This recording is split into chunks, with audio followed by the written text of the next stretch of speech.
Well, hello everyone. It's Brother Donnie here. I'd like to welcome you to another installment of of the Faith.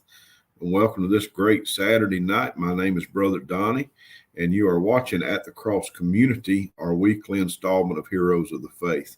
I do want to thank you for joining us, and I hope that you're enjoying these videos as well as our Bible conference that we have going on right now. And I hope you've been able to grow in the knowledge of the Lord. Now, let's get started here as we meet who I believe is a very special lady, and her name is Elizabeth of Hungary. And Elizabeth of Hungary, I have called, this is my title here, the princess who loved the poor. Elizabeth of Hungary, the princess who loved the poor. Now, folks, we're going to go way back in history. She was born July the 7th, 1207, and she died November the 17th, 1231. She was 24 years old. Now, let's talk a little bit about Elizabeth here.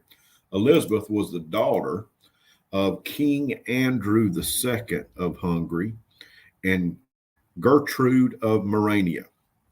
And so she was of royal heritage. And in 1221, at the age of 14, Elizabeth married Louis, and they had three children. Louis was 20 years old. Now, Louis was I guess you would call him, he wasn't a king, but he was similar to what a duke would be, or I think his title was a landgrave. He was high influence. And so the marriage was more than likely political in nature.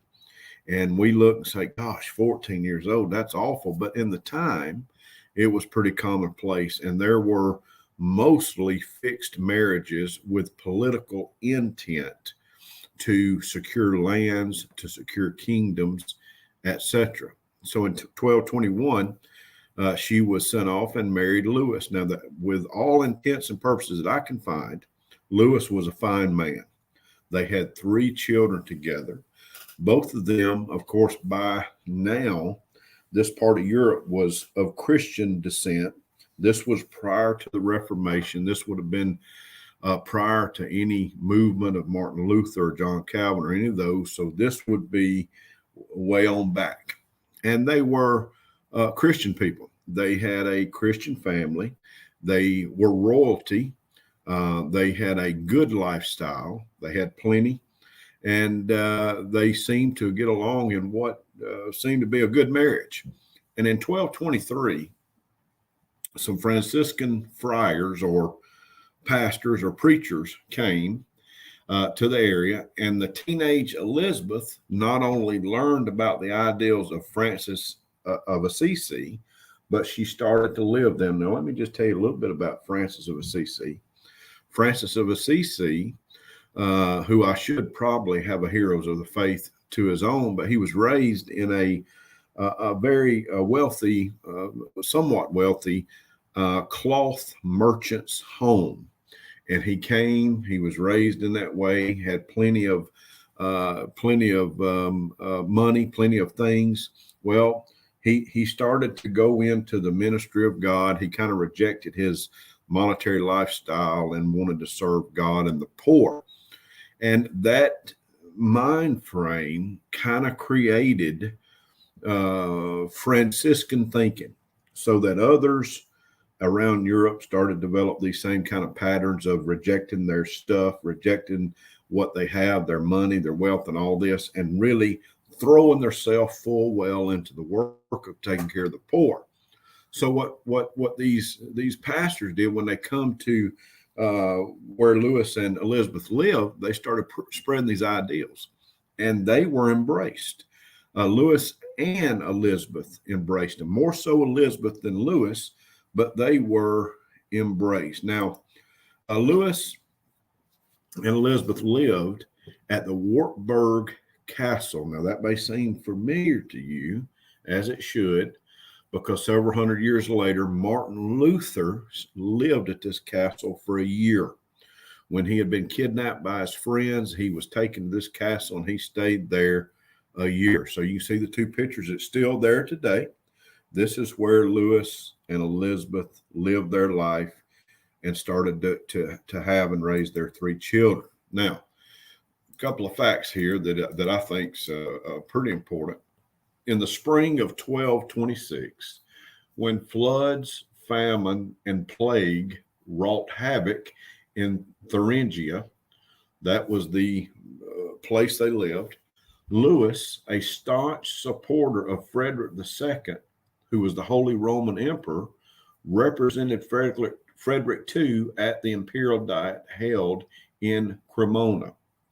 Now, so what you had at this time, there was no modern medical facilities. There were the health care was ultimately non-existent. The sanitation issues were horrendous. The food supply was horrendous. So Elizabeth assumed the control of the affairs while her husband was away, and she took it upon herself to start to give relief to the poor and afflicted in the town.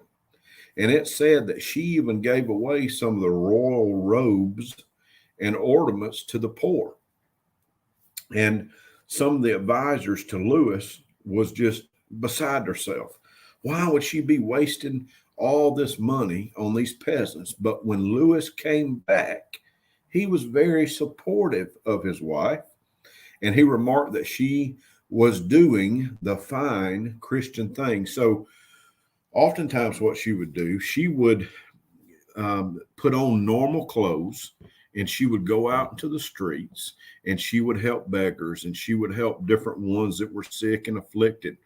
And there's some debate whether this was the plague that hit, but it was certainly a plague.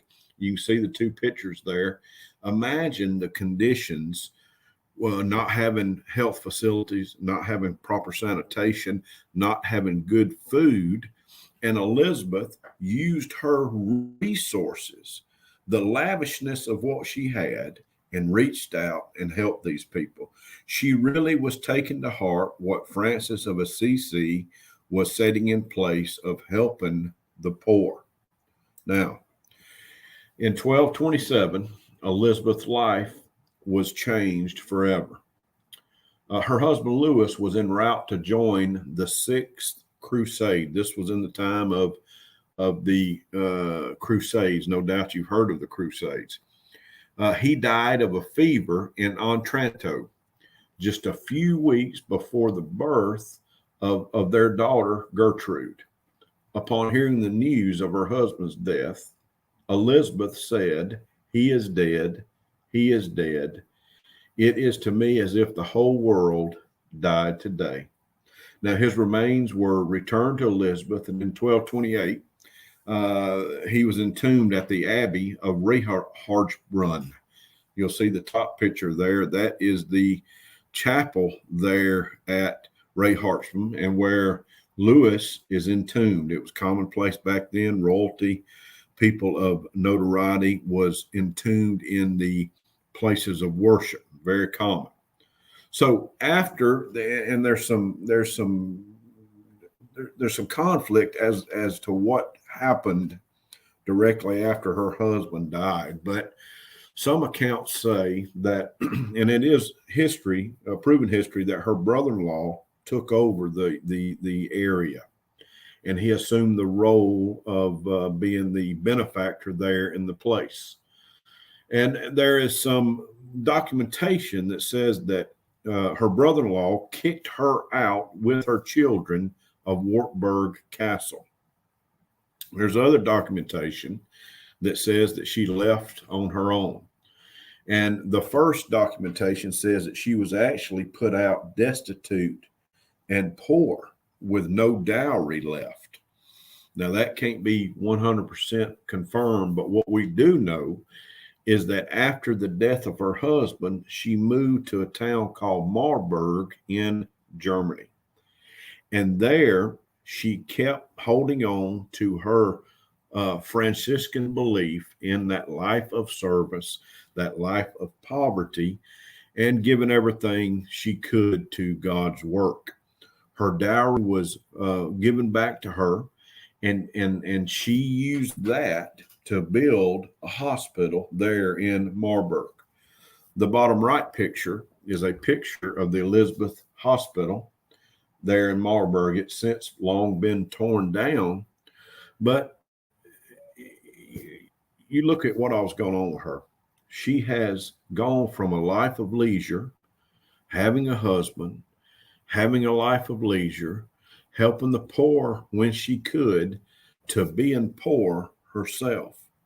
But yet, even after she goes through all that, she moves to this new place and she starts right back with her effort. You see, she had a calling, and that calling was to take care of the poor, and they were plenty. No welfare system at the time. This is a lot different than what we are accustomed to today. Now, unfortunately, Elizabeth died in 1231 at the age of 24 years old. You can see the top. The top picture is a wood cutting, a wood carving of Elizabeth feeding a beggar. The bottom picture is the remnants of the Elizabeth Hospital and Elizabeth Chapel there in Marburg. Those places are still there today. The young lady was 24 years old when she died. So what is her legacy? Well, Elizabeth left a legacy of a true servant, a true servant's heart. Rather than rely on her status as a daughter of a king in a royal family, she gave herself to the service of God and helped the sick and afflicted.